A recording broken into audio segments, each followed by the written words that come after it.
الف اللہ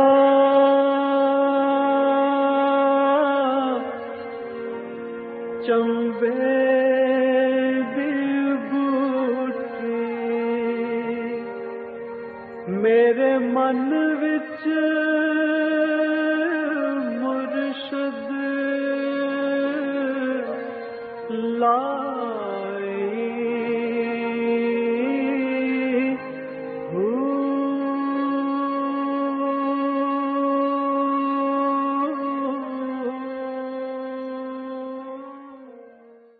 بسم اللہ الرحمن الرحیم۔ السلام علیکم۔ پروگرام المرشد اور میں ہوں منور عتیق۔ ناظرین محترم، آپ کے سوالات ہیں اور رہنمائی کے لیے ہمارے ساتھ موجود ہیں ہمارے بہت ہی محترم جناب حضرت امیر محمد اکرم عوان صاحب۔ آپ سلسلہ نقشبندی اور ویسیہ کے شیخ ہیں، مترجم قرآن ہیں، مفکر قرآن ہیں، شاعر ہیں، ادیب ہیں، بہت سے حوالے ہیں آپ کے تعارف کے۔ حضرت جی بہت شکریہ، آپ نے وقت دیا۔ سوالات کا سلسلہ شروع کرتے ہیں۔ آج بھی ہمارے پاس بہت زیادہ سوالات ہیں۔ عبدالستار ہیں دبئی سے، یہ لکھتے ہیں حضرت جی رمضان المبارک کی مقدس ساعتوں میں زیادہ سے زیادہ فائدہ کس طرح اٹھایا جا سکتا ہے؟ الحمدللہ رب العالمین والصلاۃ والسلام علی حبیبہ محمد وآلہ وصحبہ اجمعین۔ اعوذ باللہ من الشیطان الرجیم، بسم اللہ الرحمن الرحیم۔ رمضان المبارک میں حضور اکرم صلی اللہ علیہ وسلم کے دو امور جو تھے وہ روزمرہ کی جو آپ کے معمولات تھے اس سے زیادہ ہو جاتے ہیں۔ ایک تلاوت ہے قرآن کریم، صحیح، اور ایک آپ کی سخاوت۔ ٹھیک ہے، وہ تو ساری عمر تھی، اور کبھی یہ آپ کی سمانے میں ہے کہ کبھی کسی سائل نے آپ سے نہیں کا لفظ نہیں سنا۔ سبحان اللہ، سبحان اللہ، لیکن رمضان میں بہت زیادہ بڑھ جاتی تھی، صحیح، اور رمضان میں تلاوت بھی حضور بہت زیادہ کیا کرتے۔ ٹھیک، اصل بات ہے جی حضور حق کی، ساری عبادات، سارے معمولات، سارے امور دنیا، ان میں اللہ کی یاد موجود ہے۔ جب آپ کوئی بات کرتے ہیں تو آپ کو خیال ہوتا ہے کہ اللہ کریم سن رہے ہیں، غلط نہ کہوں۔ بے شک، کام بے کرتے شک، ہیں تو کہتے ہیں کہ اللہ کا حکم اس طرح ہے۔ صحیح، تو ہر شے میں اقیم الصلاۃ لذکری، نماز کو میری یاد کے لیے قائم کرو۔ عبادات بھی اللہ کی یاد کو زندہ رکھنے کا سبب ہے، معاملات بھی۔ تو جتنا زیادہ حضور حق نصیب ہو، اللہ کو یاد کریں، جتنی زیادہ اللہ کریں گے، تلاوت زیادہ کریں، تسبیحات زیادہ پڑھیں، درود شریف پڑھیں، اور ایک حضور حق کی کیفیت ہو۔ سبحان اللہ، سبحان اللہ، جو مقصد ہے وہ حاصل جو ہونا چاہیے۔ مقصد ہے وہ حاصل ہو۔ ہم کیوں خطائیں کرتے ہیں؟ حضور حق نہیں رہتا۔ نہیں، بالکل ٹھیک۔ حضرت جی جمیلہ ریاض سے ہیں راولپنڈی سے، ان کا سوال ہے کہ قرآن پاک میں ہے ان اللہ و ملائکاتہ یصلون علی النبی یا ایھا الذین آمنوا صلوا علیہ وسلموا تسلیما، بے شک اللہ اور اس کے فرشتے نبی صلی اللہ علیہ وسلم پر صلات بھیجتے ہیں، اے ایمان والو تم بھی ان پر درود اور خوب سلام بھیجا کرو۔ فرشتوں اور مومنین کا صلات و سلام بھیجنا تو سمجھ میں آتا ہے، لیکن رب کریم کا نبی اکرم صلی اللہ علیہ وسلم پر صلات و سلام بھیجنے کی کیفیت ارشاد فرما دیجیے۔ الحمدللہ فرشتے جو بھیجتے ہیں ان کی صلات بھی دعا ہے کہ اے اللہ نبی کے وسلم پر اپنی بے پناہ رحمت نازل کرو۔ ٹھیک ہے، ہم جو درود شریف پڑھتے ہیں یہ بھی دعا ہے کہ اے اللہ اپنی رحمت خاص نبی کے وسلم پر نازل کرو۔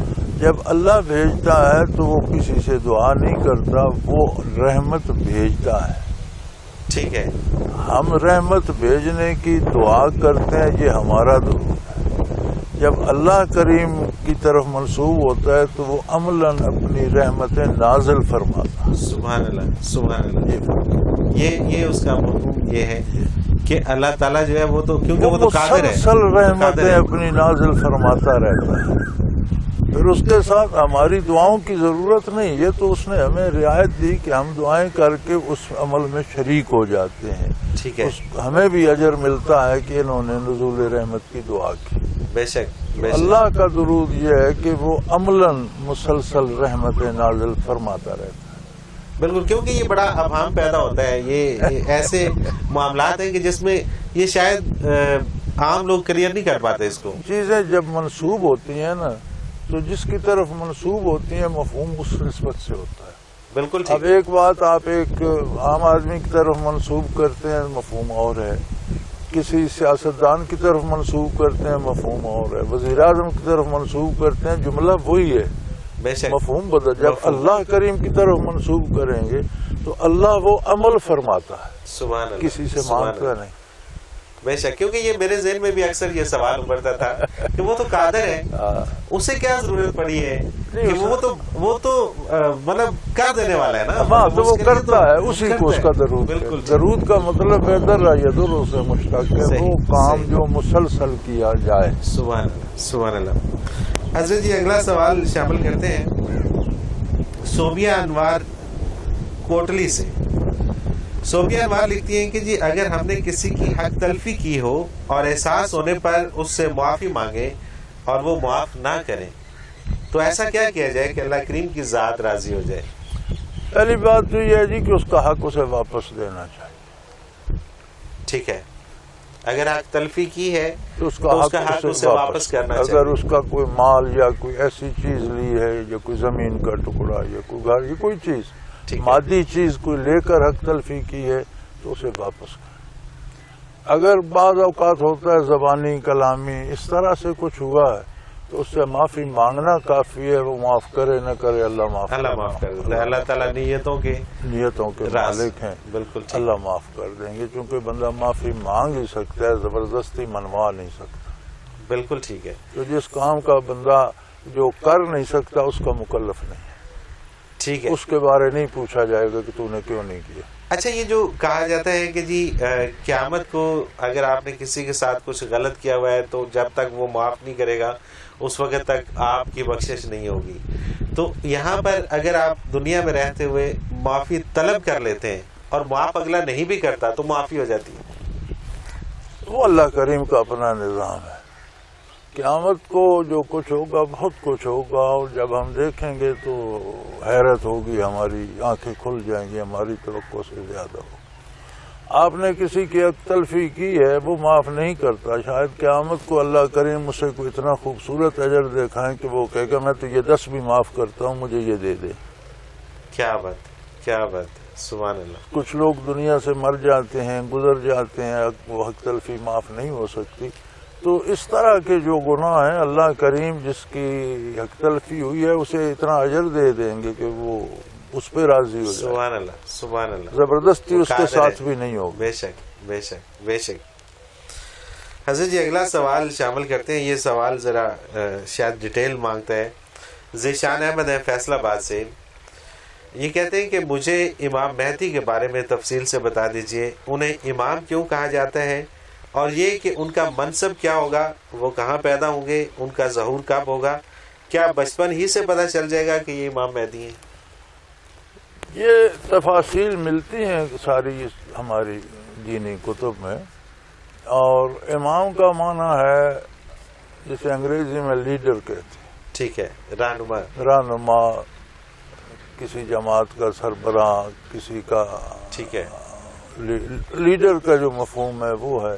اگر نیکوں کا سربراہ ہے تو بہت نیک ہوگا. بدکاروں کافروں کے لیڈر کو بھی امام کہا ہے قرآن نے، وَقَاتِلُوا أَئِمَّةَ الْكُفْرِ. کافروں کے اماموں سے جہاد کرو. صحیح، صحیح، ٹھیک ہے. اگر کافروں کا لیڈر ہوگا تو قرآن اسے بھی امام کہتا ہے، لیکن وہ ہے کافروں کا تو بہت بڑا کافر ہوگا. صحیح، بالکل. مومنوں کا ہے تو بہت اعلیٰ مومن ہوگا. ابراہیم علیہ السلام کو امام کہا گیا تو نبیوں میں امام ہے تو بہت اعلیٰ ہوں گے. سبحان اللہ. حضور اکرم صلی اللہ علیہ وسلم کو امام الانبیاء کہا جاتا ہے تو آپ نبیوں کے امام ہیں.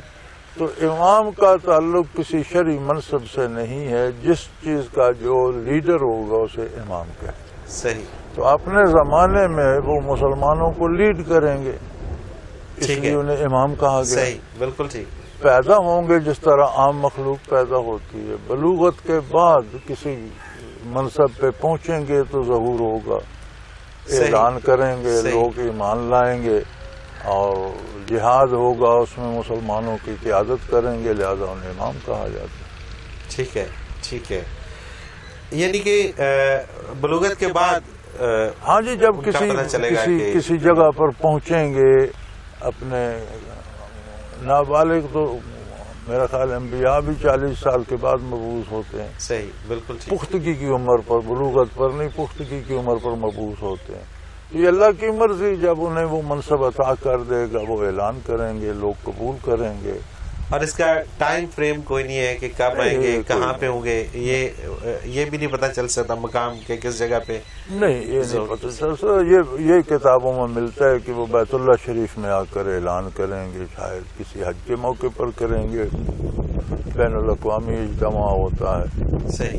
یا آگے پیچھے کریں، لیکن اعلان اپنے اس کا کریں گے حج کے موقع پر. حج کے موقع پر یہ بیت اللہ میں اعلان کریں گے.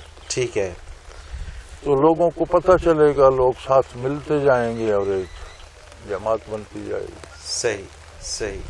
اور تعین نہیں ہے کہ کب ہوگا اور کس وقت ہوگا.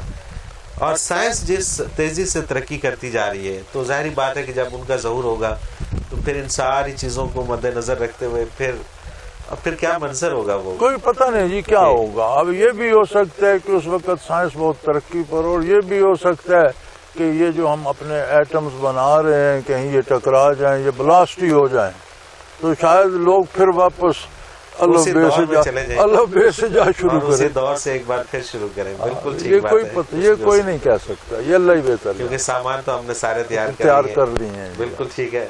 حضرت جی ایک بریک پہ جانا ہے اور بارش بھی یقیناً ہو رہی ہے اور ہمیں پروگرام بھی کرنا ہے.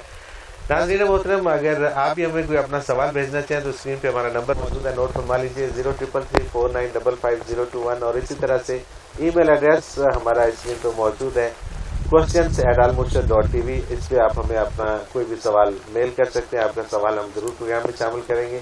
اس کے ساتھ ہی ایک مختصر کمرشل بریک، اس کے بعد حاضر ہوتے ہیں. ہمارے ساتھ رہیے.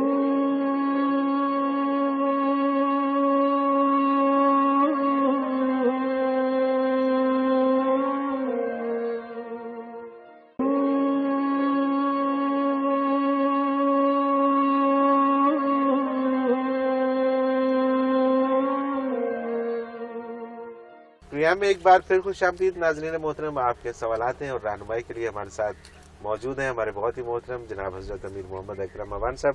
حضرت جی اگلا پروگرام میں سوال شامل کرتے ہیں نصرت وجاہت علی گکھڑ منڈی سے. یہ کہتے ہیں حضرت جی میرے بھائیوں کی کپڑے کی دکان ہے، وہ رمضان المبارک میں اس لیے روزہ نہیں رکھتے کہ چیزیں بیچتے وقت جب جھوٹ بولنا پڑتا ہے تو روزے کے ساتھ جھوٹ بولنے کا گناہ بہت بڑھ جاتا ہے. میں انہیں ان کی اس منطق کا جواب کس طرح دوں؟ الحمدللہ رب العالمین والصلاۃ والسلام علی حبیبہ محمد وآلہ وصحبہ اجمعین. اعوذ باللہ من الشیطان الرجیم، بسم اللہ الرحمن الرحیم. سادہ سی بات ہے جی کہ کسی بندے کا ایک ہاتھ کہیں بھر جاتا ہے غلاظت سے یا کیچڑ سے یا مٹی سے، کہیں ہاتھ بھر گیا، دوسرا ہاتھ جو ہے وہ خوشبو سے بھر جاتا. سبحان اللہ سبحان اللہ. وہ کون سا ہاتھ استعمال کرے گا؟ سبحان اللہ. یقیناً اسے چاہیے کہ کیچڑ والے سے جان چھڑائے، اسے دھو دے اور خوشبو والا منہ پہ بھی ملے اور سانس رکھے. سبحان اللہ. یعنی آپ برائی کرتے ہیں اور برائی کو جاری رکھنے کے لیے نیکی چھوڑ دیتے ہیں، تو یہ تو ایسا ہی ہے جیسے آپ نے غلاظت میں ہاتھ ڈالا اور اب سارے بدن کو اس سے لیپ رہے ہیں. تو یہ تو لگتا ہے بندہ پاگل ہے. بالکل صحیح. اگر آپ نے آگے پیچھے نہیں چھوڑا تو کم از کم روزے کے ساتھ تو جھوٹ نہ بولیں اور تجربہ کر کے دیکھیں، رزق اللہ کے پاس ہے، آپ کو جھوٹ سے رزق نہیں ملتا. اچھا، یہ بڑی غلط فہمی لوگوں میں پائی جاتی ہے. ایک واقعہ ہے حضرت علی کرم اللہ وجہ الکریم کا کہ وہ کہیں نکلے، ویسے ان کی عادت مبارک تھی، پبلک کے حالات سے آگاہ رہتے تھے، تو خچر پر بیٹھ کر نکل گئے دیہات میں. نماز کا وقت تھا، ایک مسجد میں پہنچے تو جماعت ہو چکی تھی، نمازی خارج ہو رہے تھے. آپ نے پھر ویسے سفری نماز دوگانا پڑھنا تھا، تو ایک آدمی کو وہ خچر پکڑایا کہ یار یہ میں خچر پکڑ لو، میں دوگانا ادا کر لوں تو میں آتا ہوں. وہ خچر پکڑ کے کھڑا ہو گیا. جب آپ نے نماز نہیں تھی تو وہ لگام اتار کے چلا گیا. آپ نے جب سلام پھیرا تو جیب میں سے 2 درم مٹھی میں لیے کہ میں نے اس بندے کو روکا ہے تو اتنی دیر وہ اس کا کام کوئی ہوگا تو میں اسے یہ اجرت دوں. جب آئے تو خچر کھڑا ہے، لگام نہیں ہے. صحیح.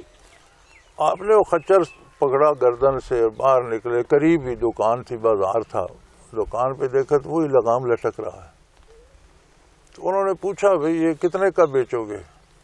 اس نے کہا جی 2 درہم کا. یہ 2 درہم تو ان کے ہاتھ میں تھے. انہوں نے فرمایا یہ تم نے لیا کہاں سے؟ کہ ابھی ایک بندہ 1.5 درہم کا بیچ گیا. انہوں نے کہا اس نے اپنے آپ کے ساتھ زیادتی کی. وہ 5 منٹ انتظار کر لیتا، 2 درہم لیتا، حلال کے لیتا. حلال کے لیتا. بے شک. اس نے تیزی کی، 1.5 درہم لیا اور وہ حرام کا لیا. بے شک. بے شک. آپ جھوٹ کے بول کے بیچتے ہیں تو آپ کا رزق بھی حرام ہو جاتا ہے. اولاد کو حرام کھلائیں گے تو پھر آپ پچھلی عمر شکایت کریں گے کہ بچوں نے گھر سے نکال دیا ہے. بات کریں تو آگے سے ڈانٹتے ہیں. بچے تھپڑ مار، جب حرام کھا کر بڑے ہوں گے تو کیا کریں گے؟ آپ ان کے ساتھ بھی ظلم کر رہے ہیں. تو آپ روزوں کا مہینہ سچ بول کر کما لیں، پھر دیکھیں آپ کی آمدن یقیناً جھوٹ بولنے سے زیادہ ہوگی. زیادہ ہوگی. بے شک. اور دین بھی بچے گا اور دنیا بھی آسان اور حلال بھی ہوگی. حلال بھی بچے ہوگی. بھی آپ کی عزت کریں گے. بے شک. اور حرام کا خطرہ یہ ہے کہ آج کتنی دنیا کہتی ہے جی بچے کیا نہیں سنتے. کیوں؟ اس کی وجہ یہی ہے. وجہ بنیادی یہ ہے کہ یا رزق حرام ہوتا ہے، حرام نہ ہو تو ناپاک ہوتا ہے. بالکل ٹھیک. فاسٹ فوڈ ہوتی ہے وہ ویسے اس میں حرام حلال کی کوئی تمیز نہیں ہوتی. تو یہ ہم اپنے لیے دنیا میں بھی تعمیر کر رہے ہیں، آخرت تو ہے ہی. بالکل صحیح. یہ دنیا میں جو بدلہ ملتا ہے وہ ہمارے سامنے ہے. اور اگر یہ دیکھا جائے تو یہ چھوٹی بات نہیں ہے کہ اس وقت کہ جب آپ کو بڑھاپے میں اولاد کی ضرورت ہوتی ہے تب آپ کو اس بات کا احساس ہوگا. وہ دھکے دیتی وہ ہے. دھکے دیتی ہے. میں نے یہ دیکھا ہے فیصل آباد میں ایک جگہ ہم تھے، ایک چک میں.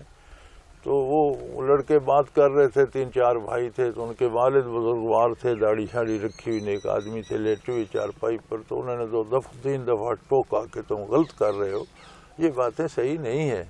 تو وہ چھوٹا جوان لڑکا جو تھا ان کا وہ اپنی اس ٹھیٹھ زبان میں کہنے لگا اے بوڑھے نو باہر وگاؤ سڑک تے. بالکل ہے جی. یعنی اس بوڑھے کو کھینچ کر سڑک پر پھینکو. سڑک پر ایسے ہی ہے. ایسے ہی ہے. اور اس میں قصور اس بچے کا نہیں ہے، اس بوڑھے کا ہی ہے کہ جس نے اسے حلال رزق نہیں کھلایا. جو اس نے اسے کھلایا وہ اس کے اندر سے نکل رہا. وہ بولے گا. بالکل صحیح. بنیاد حسین ہے جی احمد آباد سے. یہ کہتے ہیں حضرت جی نماز تراویح کی کم سے کم اور زیادہ سے زیادہ رکعتیں کتنی ہوتی ہیں؟ زیادہ سے زیادہ کی کوئی حد نہیں ہے. ٹھیک ہے. لوگوں نے 32 بھی پڑھی ہیں، 36 بھی پڑھی ہیں، 42 بھی پڑھی ہیں، کیونکہ قیام اللیل ہے اور سنت ہے. ٹھیک ہے. تو آپ پڑھتے جائیں، کوئی نہیں روکتا. یہ تو اگر کسی نے زیادہ پڑھنی ہے پڑھے. ٹھیک ہے. اہل حدیث حضرات 8 رکعت پڑھتے ہیں، یعنی کم سے کم جس پہ علماء کا ایک طبقہ متفق ہے وہ 8 ہے. ٹھیک ہے. تو 8 بھی پڑھ. کم سے کم تعداد ہمارے پاس 8 ہے. 8 اور زیادہ کی کوئی حد زیادہ کی کوئی حد نہیں. اور جو اہل سنت میں مروج ہے حنفیوں کے نزدیک وہ 20 ہے. وہ 20 ہے. ٹھیک ہے. تو دونوں ٹھیک ہے. دونوں ٹھیک ہے. مسز امجد لاہور سے، یوں تو نوافل، تلاوت، تسبیحات سب عبادات ہی ہیں، لیکن رمضان المبارک میں کون سی عبادت زیادہ کرنی چاہیے؟